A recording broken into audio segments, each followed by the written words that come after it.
Fellas, today I come to you with the Master Duel ban list, or what I want the Master Duel ban list to be. I'm going to give you guys a list of cards that I want banned, limited, semi-limited, unlimited, whatever, and I want you guys to tell me your thoughts in the comment section down below, what you think should get hit, what you think shouldn't get hit. Be sure to like, subscribe, and all that, and yeah.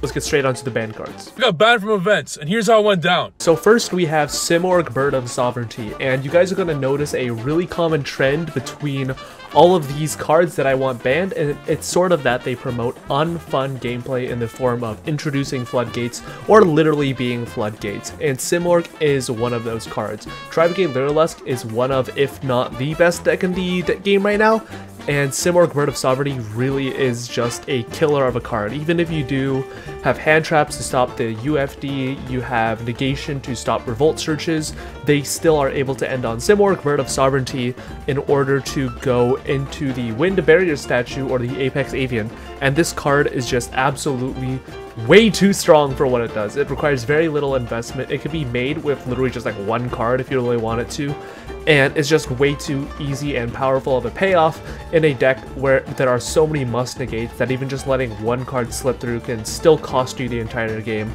and force players to have the out. So in my opinion, this card has got to go. Next, we have True King of All Calamities. Again, this is another floodgate monster that, although requires a little bit more of a build around rather than just slapping a Tri-Brigade engine in there, True King of All Calamities is still very easily accessible in decks such as specifically Virtual World and to some extent Dinosaur and Generator. True King of All Calamities, of course, is just this super oppressive, really stupid floodgate monster where unless you're playing exactly a trap deck in order to counteract combo, or you're playing something like Forbidden Droplets and discarding an Imperm in order to play around the Zuche, this card is basically unoutable. In games 2 and 3 in the TCG, you could technically cope and be like, oh, I can put in XZ's Encore, but side decks don't exist in this game. So unfortunately, True King of All Calamities is just a little bit too strong for this metagame. If VFD was shutting out monster effects, Rhongo Miniad is shutting down monsters in general. Its fourth effect is really what makes and breaks this card. Your opponent cannot normal or special summon monsters. Couple that with the effect where you could technically just board nuke your opponent, this card becomes an extremely powerful and just degenerate build around for all sorts of decks, whether it's Koa'ki or more specifically Phantom Knight, being able to just turn any 2 level 3s into this piece of shit. Yeah, basically, no fun, no monsters, no bitches. Ava is a really interesting card, and where it's really interesting how this one little fucker can be the source of so many migraines.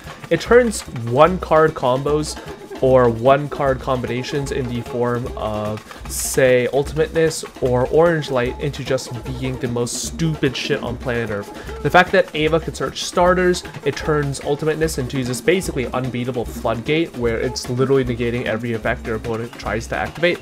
It just becomes really unfun, really uninteractive, and it's not the Ultimateness that is really the problem, but the fact that Ava is able to load up the Ultimateness with so many negates. Ultimateness with 1 or 2 negates off of like Ben 10 searches, nobody really gives a fuck.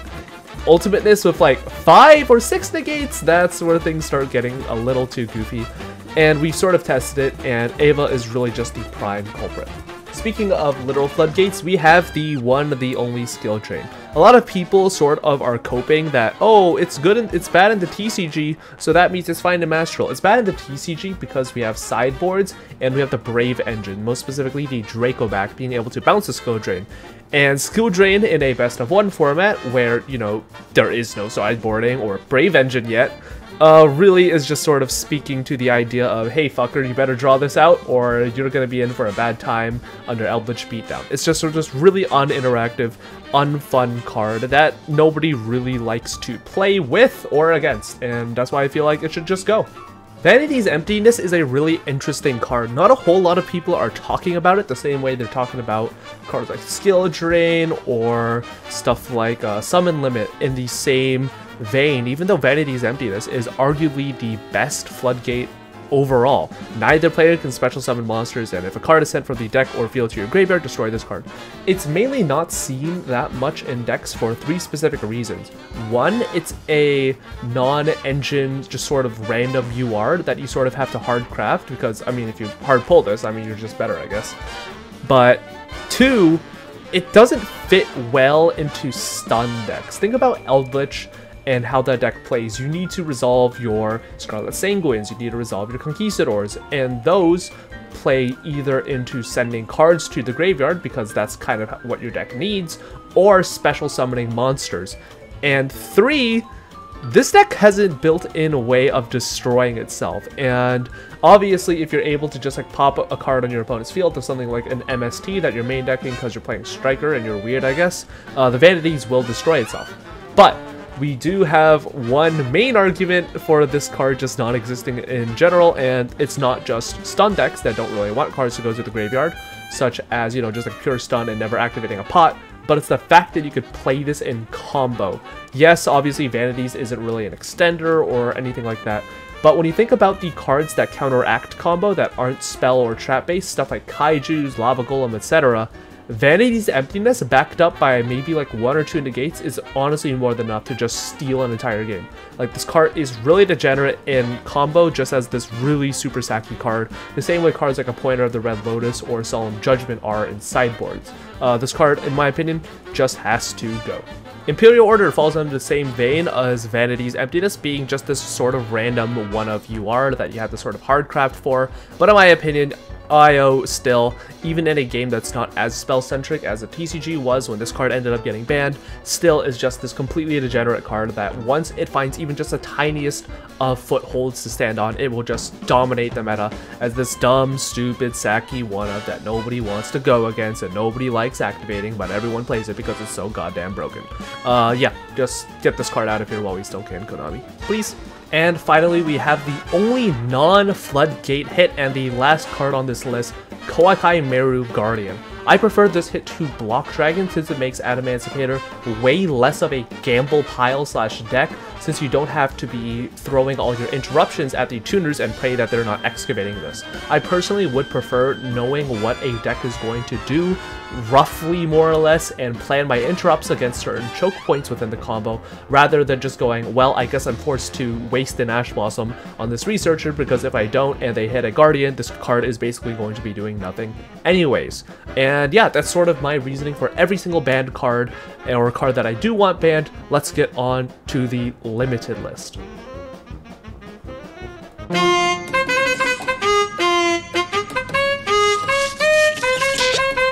First, on the limited list, we have Tri-Brigade Nervall. Tri-Brigade, without a doubt, is the #1 deck slash engine that you could be playing on Master Duel.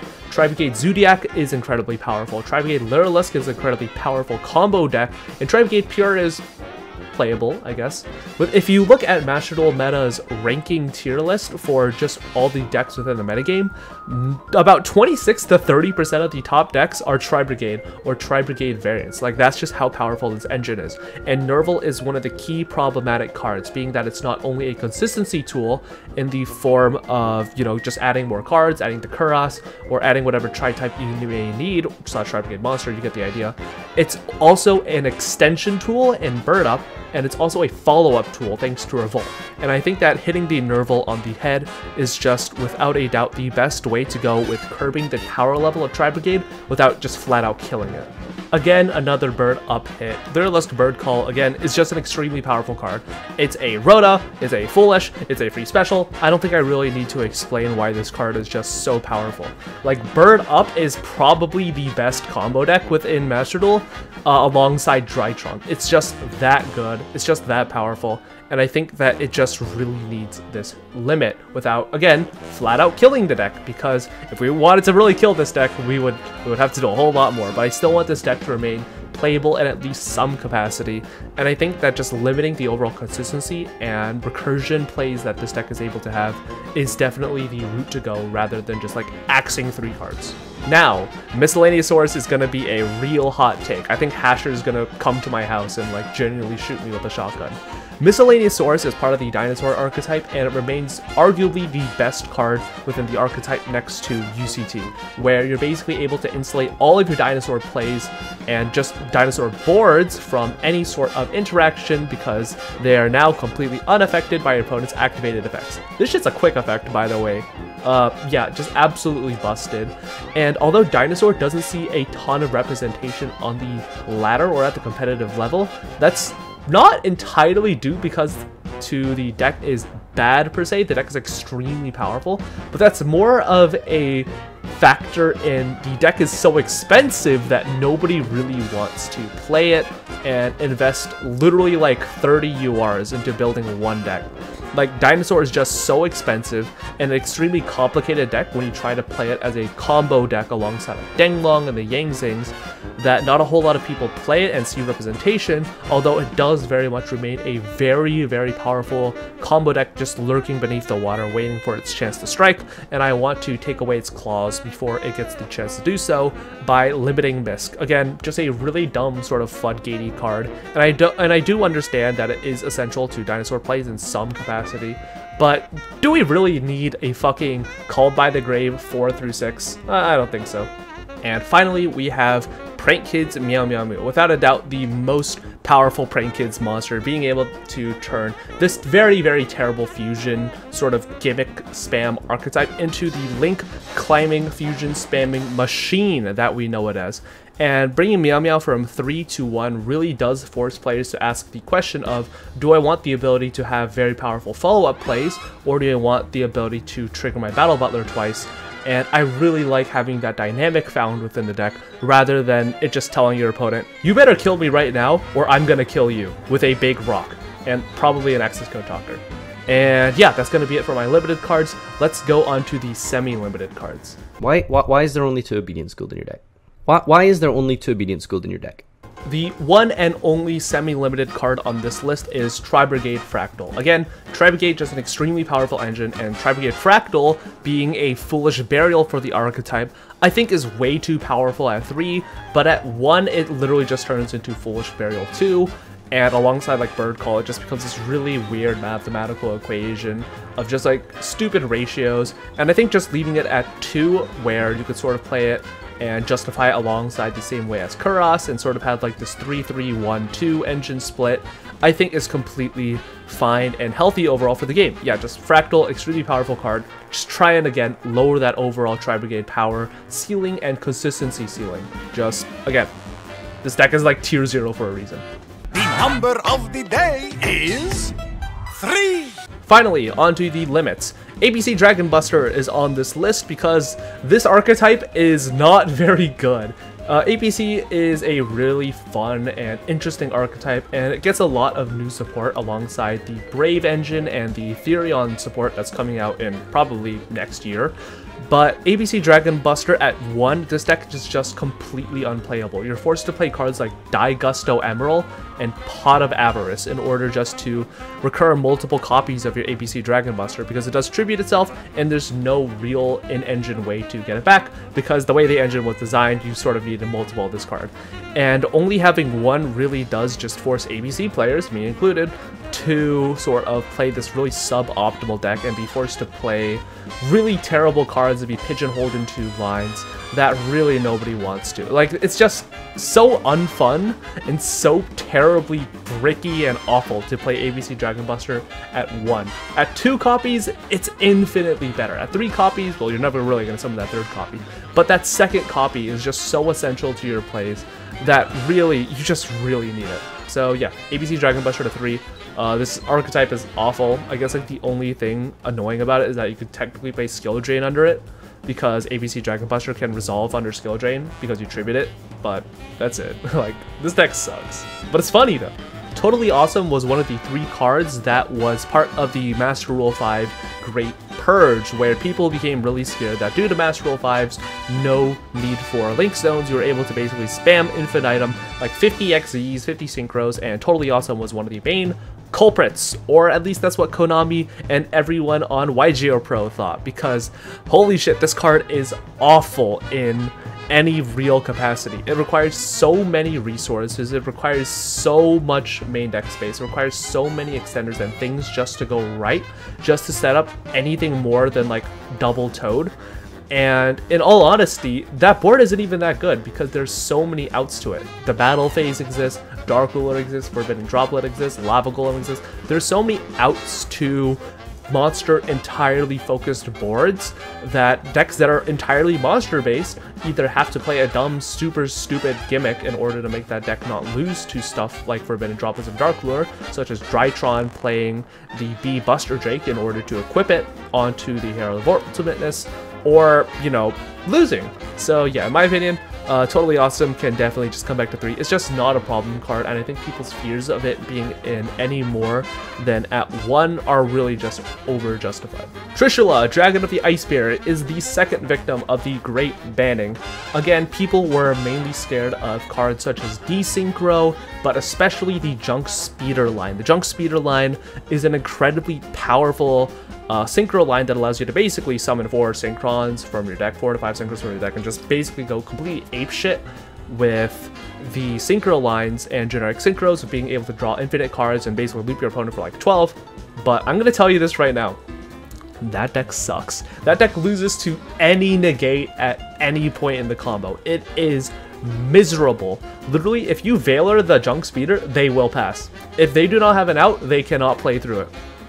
And again, to try and justify that certain cards need to be limited or banned just because of super stupid gimmick FTKs existing, it's kind of like saying Super Heavy Samurai need limits and bans because they could technically make a VFD. It's much easier to just hit the stupid card or just accept that really inconsistent and like dumb FTK gimmick decks will exist within the format, and Junk Speeder is just so fragile and just so weak as a deck overall that, again, Trishula, Dragon of the Ice Spirit, just doesn't really need to be hit for its sins. Like, just bring it back.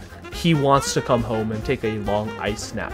And finally, we have TG Hyper Librarian, the last card on the Unlimit list. This card is just, again, part of the super stupid Junk Speeder line. It's so fragile, it's so inconsistent in being able to put out real boards that you're forced to play stuff like multiple TG Hyper Librarians in order to draw into your extenders. Again, this deck is just not worth playing in any capacity, and even if it was, it literally loses to one hand trap.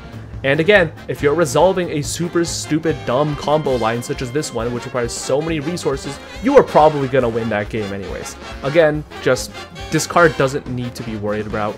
You could realistically put it to like 12 and it will not make a difference from 1. Just like, bring it back. He wants to read in a library. And yeah, that's going to be it for me. Be sure to leave in the comment section that one card that you solely disagree with me on, and by calling my entire video garbage because I semi-limited Fraktall instead of banning it. So, thank you guys so much for watching. Again, be sure to like, comment, and subscribe, and tell me guys what you want in the next video. It's going to be it for me. See ya.